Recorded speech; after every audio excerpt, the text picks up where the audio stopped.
Hi everyone, welcome back to another very short but also very informative YouTube tutorial. In this video, I'm going to teach you how to make a longer clip on TikTok on iPhone. So let's begin right away. The very first step is to make sure that your TikTok app is up to date. If not, please go to the App Store and update your TikTok.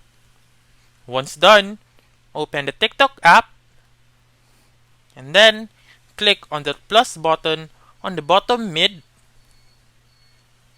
and then now your camera should appear. To make a longer clip, just make sure to click on that 60-second or 3 minutes right above the capture button. And now you may now record a longer clip.